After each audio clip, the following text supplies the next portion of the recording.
Hey everyone, Austin again. Today we're at my house and I am going to show you how to shoot large format. I have my 8x10 here as well as my 4x5. We're gonna walk through all the equipment that we need to shoot as well as showing a bit of technique, talking about all the movements that you can do and taking you step by step through the process of shooting large format. So let's get started.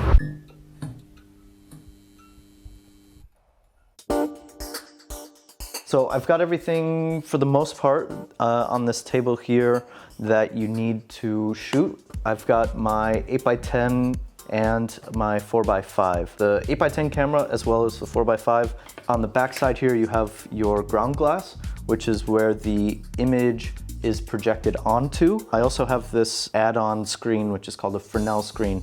If you can see really closely, it has these circles on it. The way that it's designed, it kind of amplifies the light a little bit, so you're getting brighter images across the entire ground glass as opposed to a lot of vignetting around the edges. This is super helpful on 8x10 just to make sure that everything is going to be in focus that you want it to be. On the back side as well, this is where you slide your film holders into, so it's just kind of on a spring-loaded thing here, and then you slide your film holder in this way. The spring load helps keep the film holder in place and nice and tight against the back standard, which I'm lifting up now. This one with the Intrepid camera pretty much just has a front and back tilt. When speaking of large format movements, is essentially just moving it back and forth like this. And then the other half of the camera is the front standard. So yeah, the movements that you can do would be rise and fall. So literally moving the front standard up and down. This will affect what is being seen in the frame, whether or not you want to have more or less room on a vertical subject. The next movement is called a swing. So swing is literally just moving it on a pivot like this. And this will affect the focal plane. So you can get things in focus that normally wouldn't be. If I had my hand out like this, I could swing the camera so that my hand would be in focus as well as my face. So you can do a lot of cool things with this. So the next would be a shift. So just like the rise and fall, this is affecting what is in the frame, but on a horizontal plane.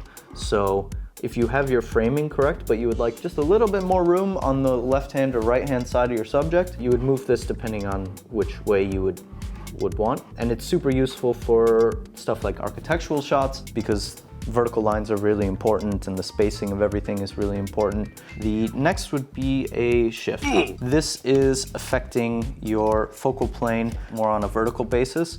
So if there's something on the top of the frame that you want in focus, and then there's something maybe above or in front or behind it on the bottom side of the frame, you can get both things in focus. When you combine all of them, you can get really funky looks to certain images, and yeah, you can kind of manipulate the end photo how you want it to be. Yeah, those are the basic movements. Of course, you have your focusing, which is done on this camera by a adjustment knob on the back here.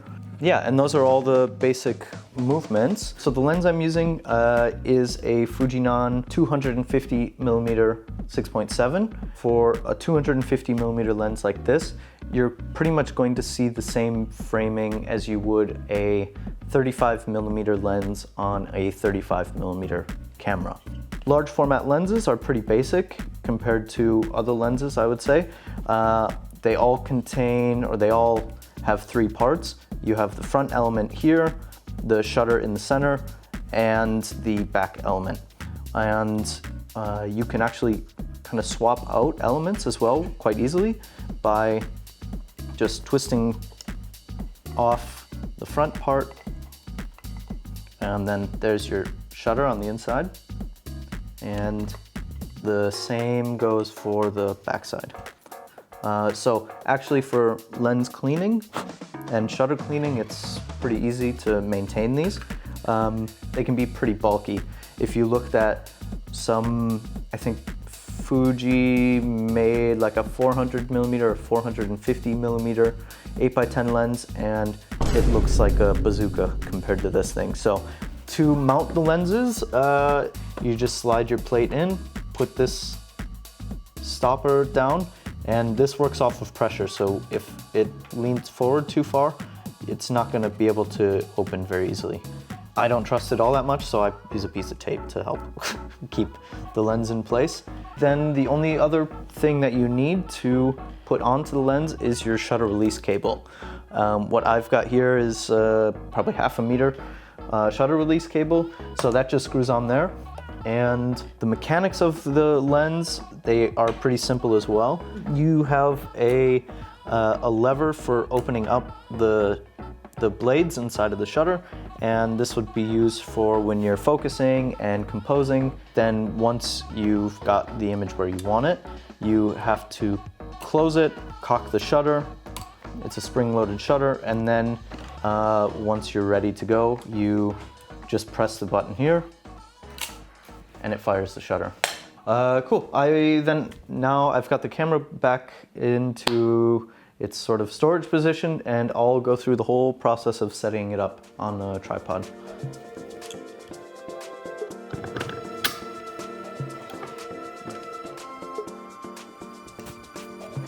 Put the front standard in place. The different threads on this board here, they will affect how closely you can focus. So if your subject is really, really close, you're gonna need a very long bellows extension. If you're shooting stuff like landscape that doesn't really require too much extension on your bellows, you can use the back two.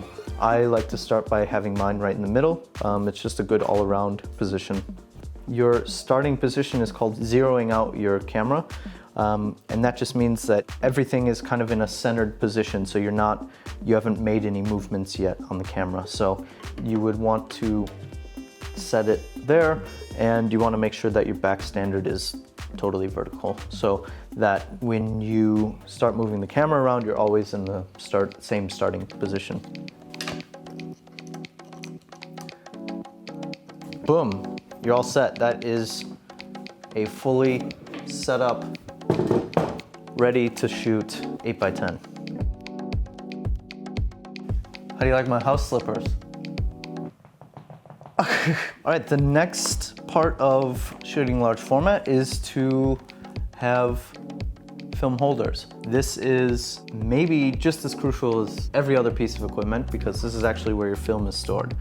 And this is what you'll be putting into the back of the camera once your film is loaded. Unless you're shooting like wet plates or glass plates or anything, you'll be able to hold 2 sheets per holder. This one doesn't have anything or shouldn't have anything in it, and this is really dirty, so I hope I don't get roasted in the comments for not keeping my holders clean. So if you can see here, there's 2 sides to the holder. Each dark slide, which comes out, looks like this. It's just a thin sheet of metal that slides into a slot on the actual holder. And each one will have a top that has 2 different sides. So here's the white side and the black side. And this is really helpful to just have a visual reminder of which has been shot and which is still waiting to be shot. So I like to use the white side for unexposed, and then when I've exposed the image, I flip it around and have the black side showing. Yeah, and it's pretty simple. That just slides back in like this, and it locks into place. At the bottom of the holder, this is where you slide the film into. So once you've taken the dark slide out, you can open up this flap, which again, very dirty. You open up the flap, and then you put your film inside. Film itself, if you've never seen an 8x10 negative, here it is. It's roughly, I think something like 52 times the size of a 35mm negative. I've got black and white image here, as well as some color that I've shot over the years. When you hold it up, it's pretty impressive actually. It's pretty magical. This is a photo I shot of my grandparents a few years ago at their house in northern Wisconsin. And then in black and white of the Wasserturm in Prenzlauer Berg. This was shot on FOMA 400, and I think I pushed it to 800. As far as enlarging goes, if you do a nice large scan of these, you can pretty much print the size of a building, the side of a building. It should be no problem to enlarge it that size. What I really like to shoot on is direct positive paper. So Essentially, it's like darkroom paper for the most part, but when you shoot onto it and you develop it, it becomes a positive image. So there's no need to make a contact print, and essentially it's a finished photo. So I've got some examples here. One that I've taken at the Velodrome here. It's a diptych. I think that's how it goes, connects together. And then just one of a statue at Ernst Helmen Park. How's my pronunciation? The paper itself pretty much has just as much resolution as film, just a very different look to it because it's an orthochromatic emulsion, meaning it doesn't see all spectrums. So you'll notice on all of these that the sky is completely missing. As far as film availability, for 8x10s, there's not much left. Kodak is still producing Portra 160, Portra 400, and I believe Ektar 100 in 8x10. The price is pretty ridiculous these days. A box of Portra 400 goes for something like 350 to 400 euros. It only has 10 sheets, so it's anywhere from 35 euros to 40 euros per image to shoot color 8x10. On the black and white side, I generally shoot FOMA 400. When you start getting up to the 8x10 format, stuff like grain don't really notice it all that much or even at all. So shooting something like FOMA, which generally has a bit larger grain structure, you don't really see it and it doesn't really come across. And I actually think the outcome of FOMA looks really, really nice. What I really shoot more often than not is the direct positive paper, Harman, which is Ilford. They brought it back from the dead, and you can pick up a box of, I think it's 25 sheets in 8x10 for around 100 euros. So it actually works out to be roughly 3 euros or less a shot, which is actually pretty reasonable these days. We're gonna try and shoot a portrait or two while we've got the nice bounce light. So I'm gonna set up the backdrop and go from there.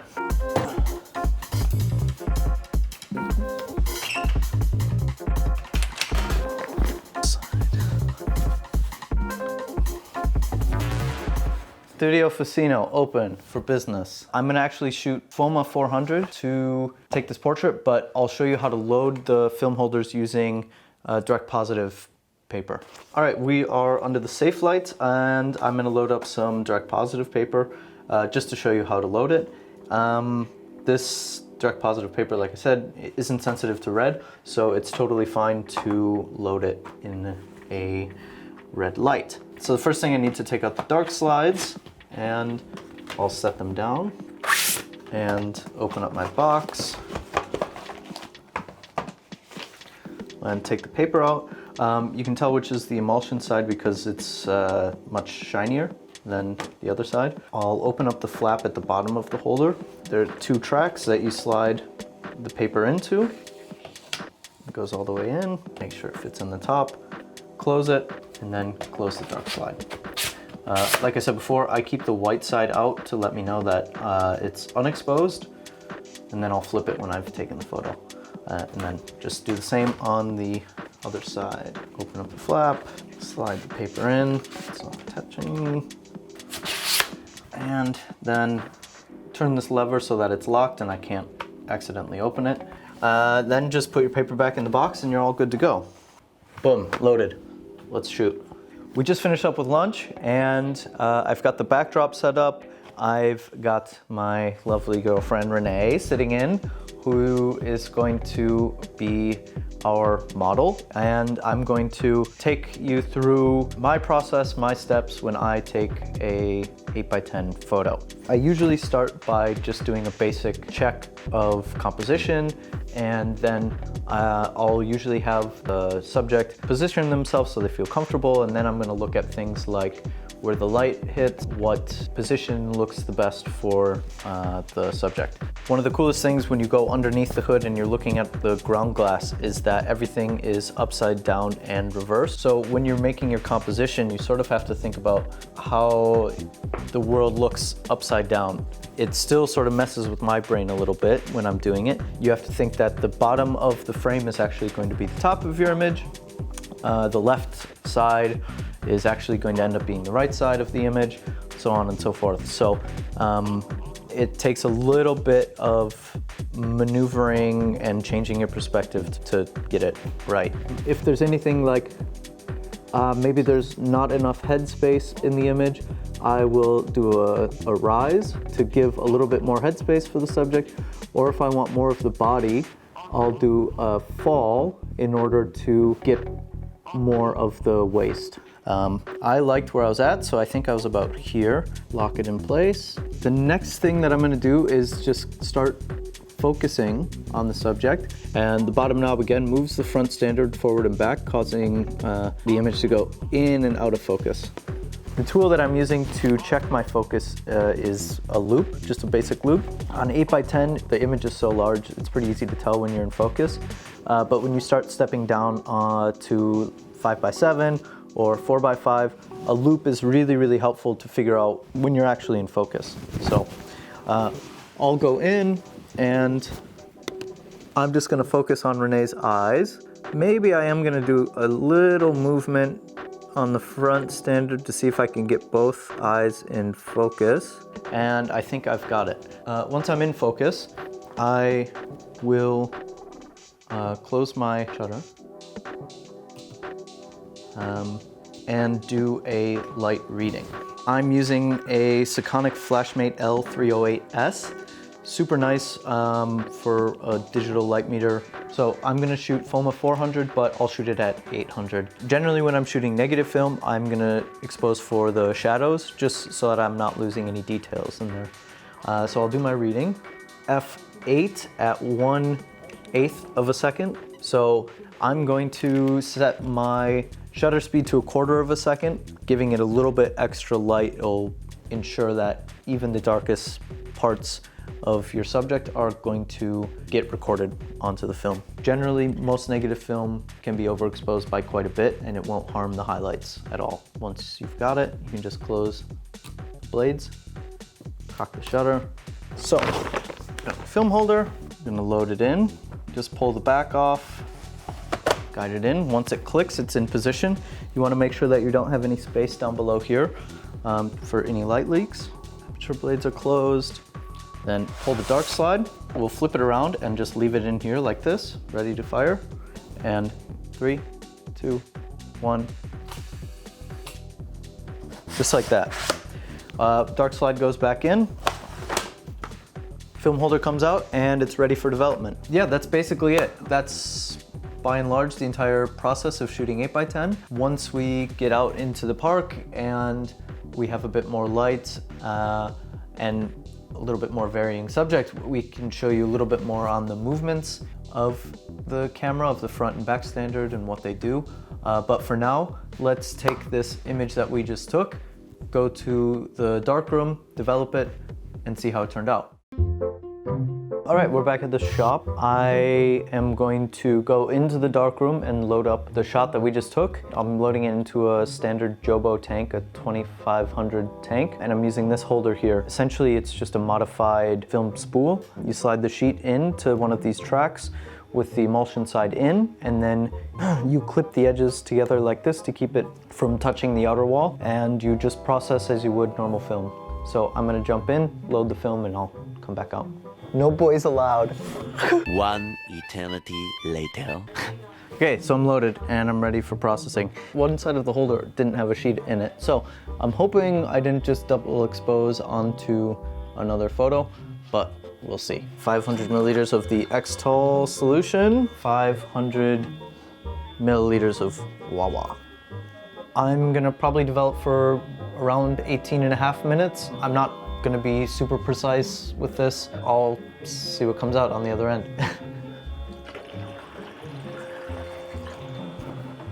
A bit of a strange color green for FOMA. So it's a big mystery of what we got here. I realized about halfway through the developing that maybe I've double exposed onto this sheet, and maybe it's a sheet of Portra. So we're in for quite the adventure. Always exciting when you don't label your shit. The stop bath will go for about a minute, and then I'll fix it for 15 minutes, and then it's ready.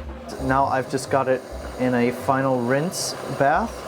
I'm going to rinse it with warm water to start for the first 5 minutes or so, 6 minutes, and then switch to colder water.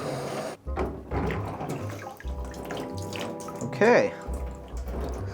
Looks like we've got ourselves a decent image here. Yeah, there we are.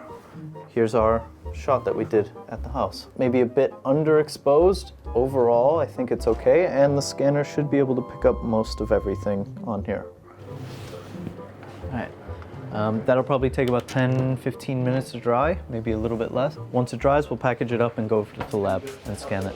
We're going to scan on our Epson Expression 10000 XL. It's an A3 flatbed scanner. So I'll take our negative. We'll put it down like this, see if we have good framing. We're going to use Epson Scan 2. A lot of people like using Silverfast or Negative Lab Pro for this sort of thing, but for these purposes, sticking to a pretty simple software is totally fine. I'm going to scan in 16-bit grayscale, and I'm going to do 1200 DPI. I'm always going to make my adjustments in histogram adjustments. For me, this is a really easy way to visualize where all the information is. So I'm going to make sure that the black information is to the right side of my black point, and the white information, the highlight information, is to the left of my white point. And then from there, I can adjust contrast using the mid-tone slider. So I like to scan mine pretty flat, and then I'll make my final adjustments in Lightroom or Photoshop. Once I'm happy with it, I will scan and wait, because 1200 DPI with an 8x10 will take a long time, and it's a good opportunity to have some snacks. What's our favorite so far? These are actually pretty good. You like the texture? I like this. The apple ring? Yeah, apple ring is a good one. All right, let's cut this. Let's cut it. Let's cut the. All right, the scan just finished, and let's pop it into Lightroom. All right, here's our image.